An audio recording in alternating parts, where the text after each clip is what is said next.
Today, we will be talking on the topic of empty nest syndrome, and I am very happy to introduce the founder of SDS Seminars, Paul Grantham. And Paul, before you start with the presentation, I wanted to ask you a question. This topic, empty nest syndrome, I know you were particularly interested in it on one hand, but also found it challenging. So can you just first of all share this background information with us before you go into your presentation? Yes, in fact, I'll go into quite a bit of detail about it in the actual presentation itself. But this was a topic that, to be honest with you, I came across almost by accident. It was something which had appeared not to be a part of my practice. It was a non-issue as far as I was concerned. But it was cropping up as an issue in other contexts, and it was that which really encouraged me to do a deeper dive into it, to start, to be honest with you, and it's probably the biggest takeaway from the evening, to be honest, that I want to give you. It led me to start asking my clients directly about it, which I hadn't been doing previously. And there's a whole variety of reasons why I actually think, on the one hand, this is a commonly ignored problem area, and where it is actually a victim of intersectional discrimination. I think there are a number of major biases that are around on this. Not for everybody, can I say, but there are certainly such in certain areas, and it's that which I think has drawn me into it. But I'll say a little bit more when I start sort of introducing people to this particular topic. Obviously, as far as the 3 half-day courses, or the 3 half-day parts of the course are concerned, we'll be going into a lot more detail about this, with the primary emphasis being on psychological interventions. But what I wanted to do really this evening was just give you a background to this, and also explain something of my journey in terms of getting involved with it, and also look at some of the issues that are actually around. So let's start off with me sharing my screen, which hopefully you can all see. So empty nest syndrome. If you're not aware of this, it is not a new term. It's actually been around, as you can see, since 1914, so it's over 100 years old. Was first mentioned in a book entitled Mothers and Children by Caulfield Fisher. If you've not heard of Caulfield Fisher, she was a big influence on a lot of policy thinking in the US, particularly during the 1920s and 1930s. Indeed, Eleanor Roosevelt actually classified her as one of the top 100 female thinkers currently in the US at the time, in the 1930s. And she used it to describe what at the time was seen as the slide into depression for women after their last child left home and they were stripped, this is the language that was used at the time, stripped of the daily meaning and structure of the motherhood role. So this was seen as being near enough an exclusively female experience. It was also originally at the time seen in terms of exclusively in terms of role loss, I think, although it was recognized that there were some psychological consequences from this as well, particularly in terms of depression and low mood. It sort of hung around, I think, in thinking, but became particularly popularized in the 1970s and the 1980s. I'm still not 100% clear about why that is, but I think it was simply about the extension of psychotherapeutic approaches to a range of otherwise ignored developmental stages in life. So it sort of it created quite a large literature and quite a large interest, I think, in practitioners in that time. However, things have changed, really, I would suggest, probably from about the mid-1980s onwards in connection with this. first of all, it was recognized that the effects of it were much broader than were initially thought. So it was recognized it produced depression, sadness, anxiety, guilt. Somatic symptoms appear to be quite commonly identified with it. Anger and resentment, primarily towards the children that had left. Irritability, frustration, and interestingly enough, loneliness. Indeed, one of the things that's quite interesting about this, and has never really been fully explored, is that the experience of loneliness after children leave the home appear to affect people who are in existing relationships much more than those who are living by themselves. So basically, I know this seems counterintuitive, but basically single parents, and particularly single mothers, are less prone to this than those who are actually in a primary romantic relationship. Obviously, issues about role loss, and we'll come back to that point in a minute. There's also some degree of evidence of its relational impact. The area that's been looked at most commonly has been its impact on the existing primary relationship. We're going to come back to this in a minute, but it's probably something like about the second most commonly described problem that actually arises as a result of this process occurring. Caricaturing it, and we again go into a lot more detail about this on the course, but caricaturing it, basically what has been said historically is that a lot of marriages were basically not functioning very well, but were placed on hold or put onto the back burner during the raising of children. And that when particularly the last child leaves home, the logic behind the continuing marriage frequently evaporates. But it's worth saying that there are other relational impacts as well that have been highlighted within the literature. Not surprisingly, I think most commonly between the child or children that have left home and the parents who remain in the family home. So again, I think that this is often related to different perceptions of roles and behaviour between parent and child.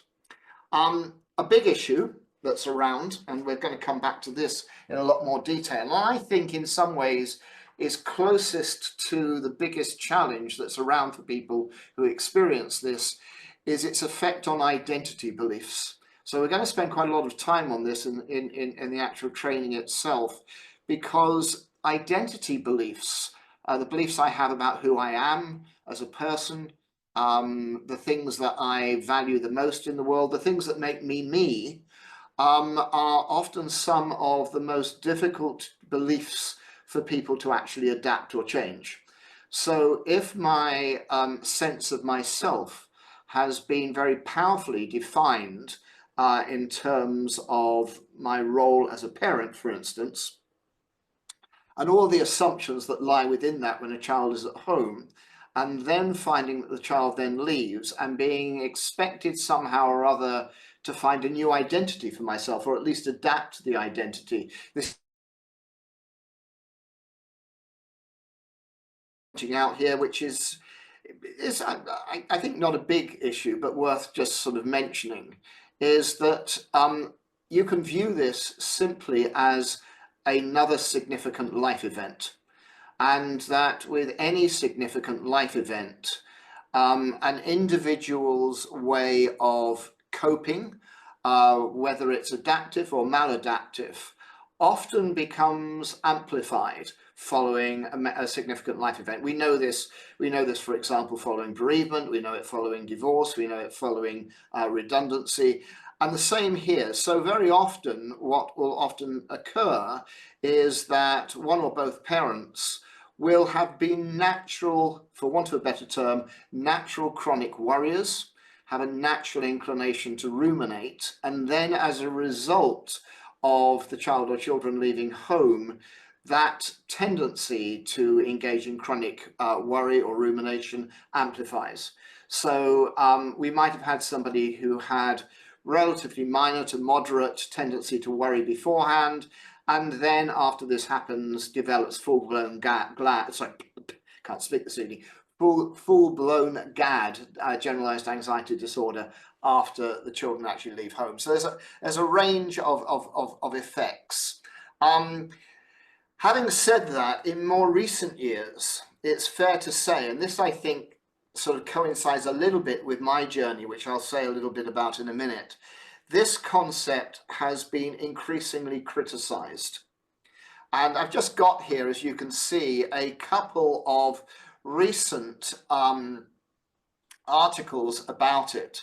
One from The Independent, which you can see occurred or came up just earlier this year. Why I won't buy into empty nest syndrome. It doesn't have to be such a major crisis. And is empty nest syndrome real? This is from a slightly earlier website paper from Psychology Today from 2019. But it reflects what I would say is a general attitude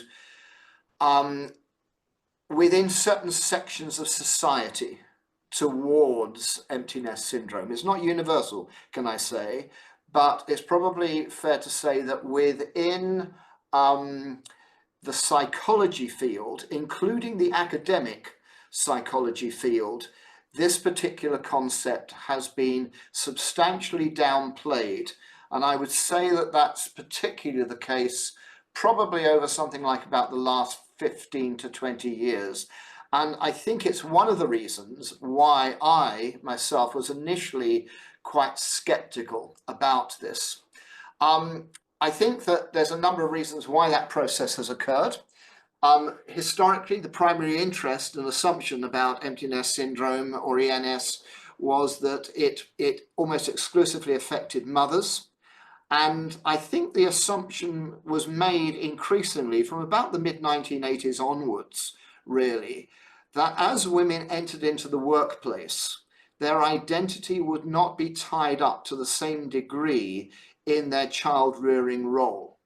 And for that particular reason, there was an assumption that developed, and is still around today, I think, which is that individuals who experience this have an unnecessarily restricted life, and that actually, if they were not to invest all of their time and energy into basically being a stay-at-home mother, this would not be a problem. Now, there is some evidence to provide partial support of this, which is that we know that stay-at-home mothers do tend statistically to have a higher chance of experiencing some of the effects of empty nest syndrome, in contrast with those who are working either part-time or full-time. But I think it's probably fair to say that that's a rather big oversimplification. And I think it's exclusively focused on the issue of role definition, which I think is an important part of this, but it's not the only part of it. I'm going to come back to that in a minute. So I think for that reason, this as a life event has been, in my opinion, unfortunately downgraded in terms of its status. And I think it also, to some degree as well, reflects certain social attitudes towards stay-at-home mothers within our society. It's also been pointed out that for some couples, actually there is a revival in the relationship following children leaving home. So the idea of empty nest syndrome as always being negative has been criticised as well. And it's also been suggested that we now have a situation of what are called boomerang children, which in many ways either muddies the water or makes the issue of loss less extreme, I think, for both parents and children. So boomerang children, I'm sure you may have come across the term, but these, I think most commonly for a lot of people, they will be about having a child that, for instance, leaves home to go to university or college and then returns afterwards. Or in some instances where a child will leave home in order to move in with a partner, and then that relationship breaks down and they then return to the family of origin home at that particular point. However, and this is the thing I find, I still find this staggering, what I'm about to say, I cannot find a single peer-reviewed database research paper from either the UK or the US on an evidence base for therapeutic approaches to dealing with empty nest syndrome. Now, I sort of took that, I only discovered that relatively recently over the last couple of years, but it certainly reflects the absence of this being a topic of interest or seen as a topic of significance, I think, amongst the professional psychological classes. So I guess this is a good time to say a little bit about how my journey came about with this. It came about because I started off from the assumption that this, like a lot of people, this was a problem for a particular generation of people, but that social changes, particularly for social changes for women, had basically meant that this was no longer something which was going to be applicable to the vast majority of clients. And I have to be honest, I can't easily remember a single client who'd actually come to me and said that they were having difficulties because their children had left home. However, what started to spark my interest was the fact that I had supervisees that were raising this. So I had supervisees who were talking about this with cases they were working with, and to a slightly lesser degree as well, supervisors who I supervise were periodically raising this as an issue amongst their own supervisees. And I was sort of quite perplexed by this, I think, or increasingly perplexed is probably would be more accurate to say, because when you find that your supervisees are raising an issue which you think is totally absent in your own practice, and it's not something that you've really come across, then I think it deserves further investigation. You know, who is atypical here? Is it me or is it my supervisees? And why is there that discrepancy? Well, one of the things that I guess was an early pointer to me was that some of the cases that were being talked about by supervisors and supervisees related to clients who had a traditional family culture, and most commonly were a member of an ethnic minority as well. And they weren't the only individuals where this was being raised, but it struck me that it was striking that this was coming up here. And it did seem to me that that might possibly in some instances explain it. But as I dig deeper into this, actually this whole situation became much more complicated.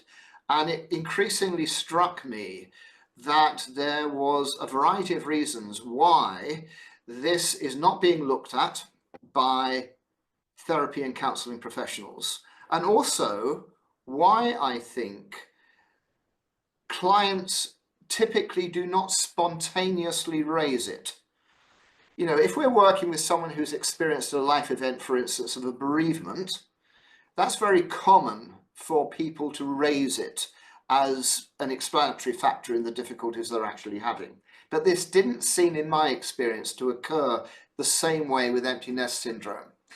So I had this discrepancy here between what was coming up in my supervision, what my experience was with regards to my own cases. I then started, by the way, to start directly asking my clients as a matter of course about this. I was quite interested to find out not only whether they had children, which I might not necessarily in all instances, incidentally, have necessarily asked about if it wasn't directly involved with what the presenting problem was, and also whether the children were at home, if they'd left, how long ago that they had left.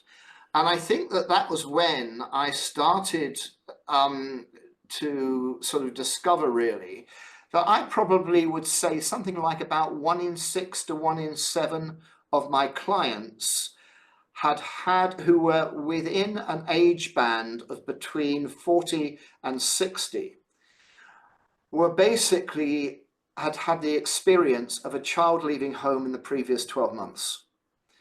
And I just thought that this was too coincidental. But it was very interesting when I asked my clients about this. The way they responded to it was either being surprised that they'd been asked the question, because surely this was a happy event, or alternatively talking about it as if, yes, it was an issue, but feeling rather embarrassed about it. And with a tendency to, I think, probably dismiss it. So we'll come back to that particular point in a minute, because I think it's one of the key reasons why this is not very often volunteered by our clients as a significant life event. Now, is this a myth? Well, despite the fact we've got very, very little empirical research around on it, there was a survey that was conducted just 3 years ago, and quite a large survey as well, of 1,000 UK parents whose children had just gone to university within the previous 6 months. And a large survey, as you can see, the evidence on this seems to me to be pretty clear cut. I do have to hasten to add, by the way, that they are taking measurements here which are occurring with only within the 6-month period after the child's left home. So what I do want to emphasize here is that I wouldn't necessarily want to say that these will create long-term problems. I suspect that for a sizable proportion of people, it will naturally resolve of its own accord without any therapeutic help. But nonetheless, I wouldn't surprise me at all that this is not the case for everyone. And look at the figures here. 98% of parents experience what they described as being extreme grief at their children leaving for university. And here's the thing that's even more surprising. You see this 95-99 split here that I've got in brackets. That's the gender split between fathers and mothers. And fathers experience this in 99% of instances. So this reaction actually was greater slightly in this particular survey amongst fathers than it was amongst mothers. 93% believe that closeness during the pandemic had made it worse. Obviously, this had occurred during the pandemic period, and I'm sure that that has some degree of impact. But I think the argument was, when they explored this further, was that actually during lockdown, a lot of parents and children had spent more time together.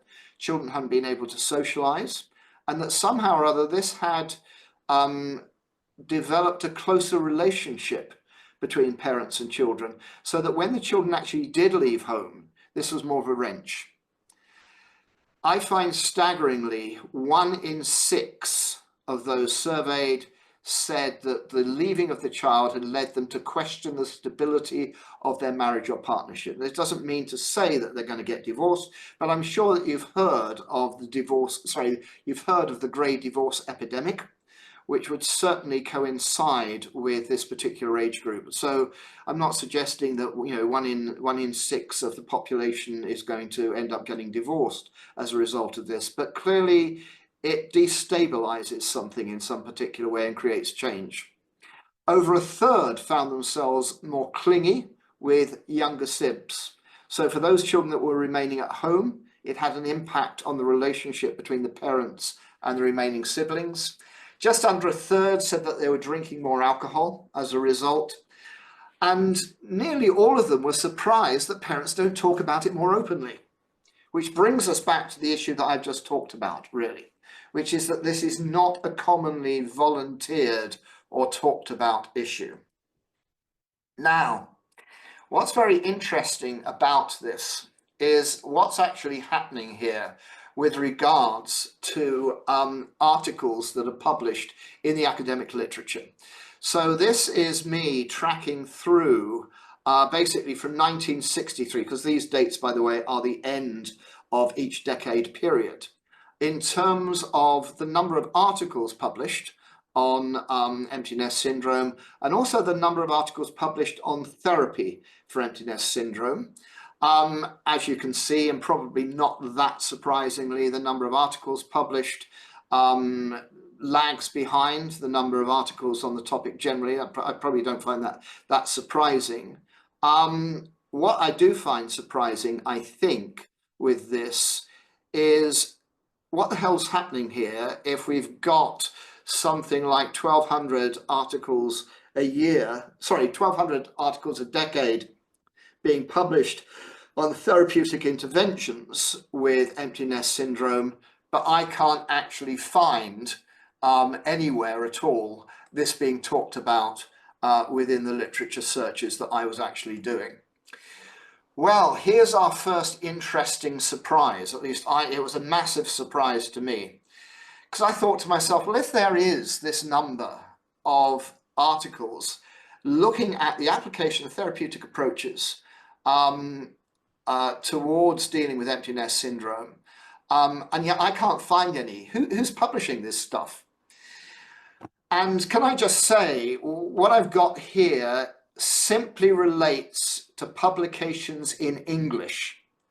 So publications in other languages are not included here, and certainly with regards to the countries that we're actually looking at here, one might reasonably expect the number of articles on therapeutic approaches for dealing with empty nest syndrome to be far, far greater in the primary language of the country where they're published. But we're just talking here about articles in English. And top of the list, we have China, India, and thirdly, Iran. So you can see out of a total of 1,200 papers, over 1,000 have simply come from this country. So here's an interesting thing for a start, folks, which is we seem to have an issue here where basically this is a topic of interest in some countries, but appears within the academic literature to be totally absent within the UK and America. And sorry, I should have said something else here. Sorry, this is an important point that I left out. These are articles, these are empirical outcome articles that we're looking at here. Does therapy A, does it work with such and such a problem? So this has looked exclusively at evidence-based therapeutic interventions. So in that respect, you are looking at work that's been published, looking at the use of things like motivational interviewing, CBT, ACT, dialectical behavior therapy. So we're looking at the evidence-based approaches that have actually been around here. And you would have expected that the US and the UK would be the centers of research with regards to evidence-based approaches in this field, and they don't exist. They just don't exist. So this is a very sort of strange idea to sort of be thinking about, really. So what I thought would be useful would be to just have a better understanding about what the heck's going on here. When I first looked at this, I thought to myself, well, maybe that original explanation that this is an issue for non-working women, whereas for women who are working outside of the home, this is not an issue. And maybe this is reflected in the cultures of the countries which have shown an interest in empty nest syndrome. Well, I'm not so sure about this. So if we go to this underpoint here I've got on point 2, I thought it'd be quite useful to have a look at the percentage of the workforce in different countries that basically have females within the workforce, because it struck me that this would be a useful way, really, of getting some understanding about how culturally determined this was. And certainly 72% of women in the UK, of adult women in the UK, are active within the workforce. The situation, by the way, in India was around about 40%. In China, though, it's 60%. Even in Iran, it is 27%. And interestingly enough, in the Iran data, you will have a tendency to find that working women are working in what we would probably broadly describe as more meaningful educated roles, whereas within the UK, as I'm sure you're aware, there is a greater tendency for women to be spread across the workforce, and also for a large proportion of women within the workforce to be working in poorly socially valued roles, which are poorly paid. Now, I mention this because if one of the arguments for empty nest syndrome only affecting stay-at-home women is because women who are working in roles which give them meaning and help to create an identity which is separate from the home, I'm not sure that actually holds up, because it's making the assumption that basically within the UK, for instance, all working women are working within roles which have intrinsic meaning to them. And I genuinely don't think that that is necessarily the case. So I'm not convinced, actually, that this is just a product of, for want of a better term, a more equal society in the West versus a more traditional society outside of the West. I think that this is a much more complicated issue, and I think it's related personally, in my opinion, to other things. So the first thing, and can I just say, I hope you can see that these operate intersectionally, because what we're often seeing here is a whole range of things that are compounded, particularly within single individuals. Top of the list, I think, genuinely is a form of ageism. Broadly speaking, I think if you look at any of the psychological literature on development and human development, the vast majority of it stops at early adulthood at 25. Greatest interest is typically prior to and including adolescence, but after that there's increasingly less interest, and it totally drops off after that. It totally drops off. So when you want to look at developmental issues in adulthood within psychological literature, there's not a lot there. So I'm going to say quite honestly that I think one of the reasons why this significant event, and I do think it's a significant developmental life event that occurs for many parents, has ended up being ignored. I genuinely believe it's a product of ageism. So I think that that's one of the factors that I think makes a very big difference on this. I think that apart from that, there are other things that I guess at the end of the day are unfortunate to have to be expressed, but I think they're true. I think that there is an inbred misogyny towards female domestic life. And I think that that exists particularly within the intellectual classes, and the intellectual classes are, in addition to that, typically also the working classes. And I think what it ignores is that parenthood is as important as working life or female medical conditions, which incidentally are the other area where sometimes there's some interest, but broadly speaking, that there's not that degree of interest in what's happening to women developmentally, apart from looking at puberty and adolescence, looking at their position in the workplace, and looking at medical changes that occur later on in life. So I think that there is actually a certain degree of prejudice towards individuals who are perceived as being prone to this particular problem. So I think that's another factor that's sort of come into play. And what I find quite interesting is I think it also reflects an issue which has been highlighted a great deal in recent years in other fields, but doesn't seem to have touched this, which I would describe as being cultural insensitivity. I think that in certain ethnic minority cultures, domestic life for women has a much more central and important role and also shaper of identity. I think it's fascinating that although we might talk a great deal about cultural competency, the idea of how this might affect certain sections of our community more than others, but it's being ignored, is something which I do find quite striking, really. And I think that if you want to pride yourself, as I think you should, on an awareness and knowledge of the beliefs and roles and issues that affect minority groups within the UK, then I find it's very difficult indeed for you to ignore this particular issue. So I think there's a range of reasons why this has ended up being unfairly ignored. I think that when we actually come to the training, we're going to be also looking at some other complicating factors. We're going to be looking at gender differences on empty nest syndrome. Long-standing assumption that this actually really only applies to women. We see from this recent survey that although the actual percentage difference is very small and it might not be replicated anywhere else, at the very least we can say this appears to be something which affects fathers as much as mothers, if not more. And I think that needs to be recognised. And what are the issues? Because maybe the issues are slightly different for fathers within a family.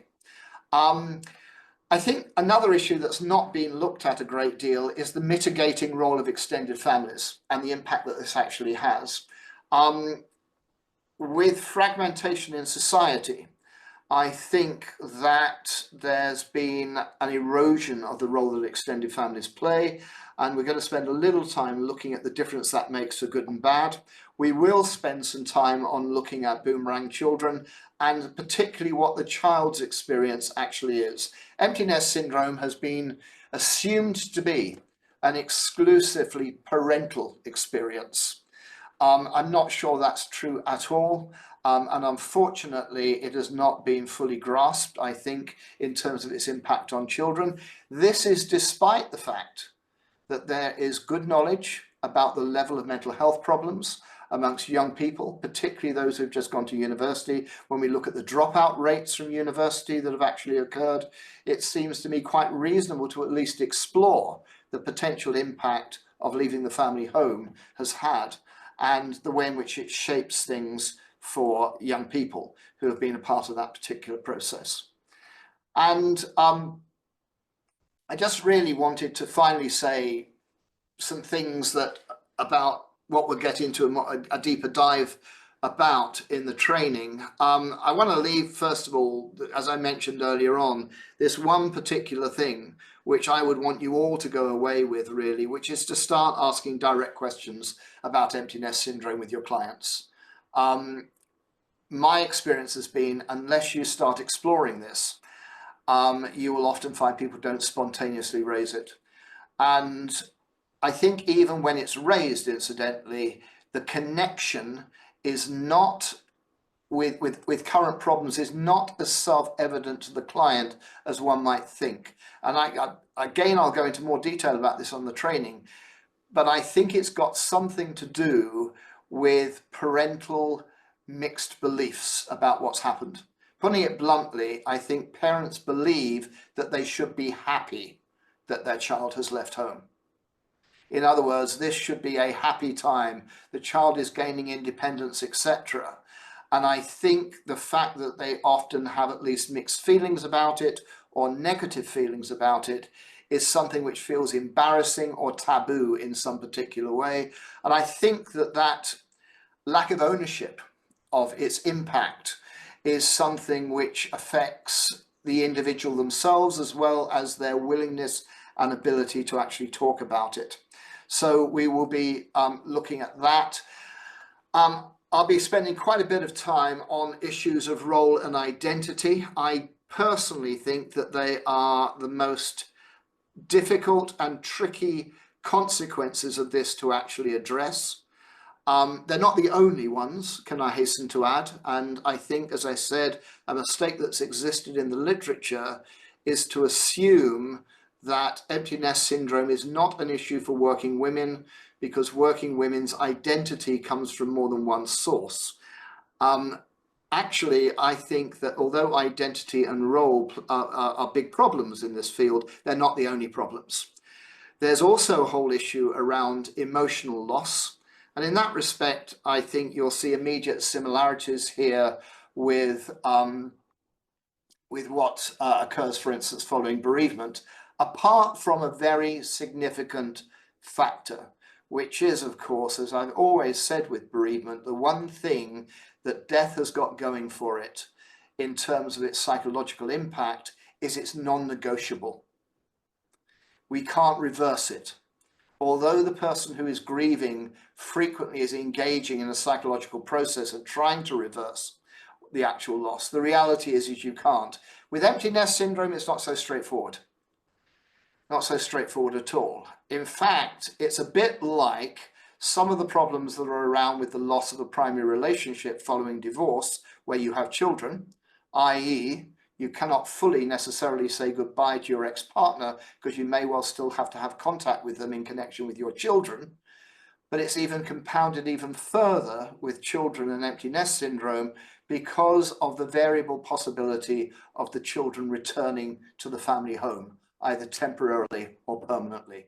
Change in family dynamics, particularly with primary partner, I think are a common issue. I would say the most common, but they are certainly an issue. And you may already have experience of this if you do relationship or marital work where partners are talking about separating, basically shortly following one of the children or all children leaving home. And then, of course, we've got a lot of issues that are around, which are around, I think, for all of us in terms of the work we do, which is where we have clients who have a cognitive style which is creating the problem.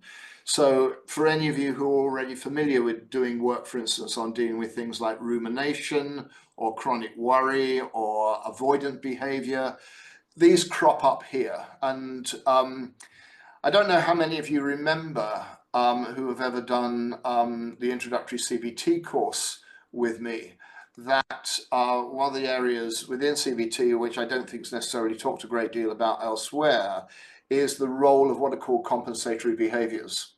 And that individuals can have very negative core beliefs and very negative assumptions about themselves, the world and others, that function extremely well, basically, if they're in a position where they have a reasonable compensatory behavior that they can use to offset it. But that what often happens, if you remember, for those of you that did the training with me, is that very often people have problems when their circumstances change and they can no longer use that compensatory behavior that they may have been using very effectively, maybe for decades, and suddenly it's taken away from them. And I think that's one of the things that happens here. I think that very many people will use their parental role as a compensatory strategy for certain things relating to their core beliefs and assumptions about the world, and somehow or other that is temporarily taken away or at least partially eroded, and it's that which creates problems for folks. So I will be, just before I finish, I just wanted to say that I will basically be looking at those particular issues. And the other thing, I guess, that I just wanted to say was that we'll be going through, a range of case studies to just illustrate how those particular types of issue have cropped up, certainly with my own clients, and also give you, I hope, some practical ideas about how you can address it with yours. So I hope you'll come along. I think it's pretty unlikely, to be honest with you, that you're going to come across anywhere else at this point in time where you're likely to see training on this topic. And I think that's for the reasons that I've actually given you. But having said that, I think that this is a very, very ignored topic. I think it's a reflection of prejudice, and I hope that you'll come along and find something useful and practical for your clients, as well as maybe for yourself as well. Thank you. Thank you, Paul. Thank you very much, everyone, for coming tonight. And I want to wish you a very, very happy Christmas and a fantastic new year.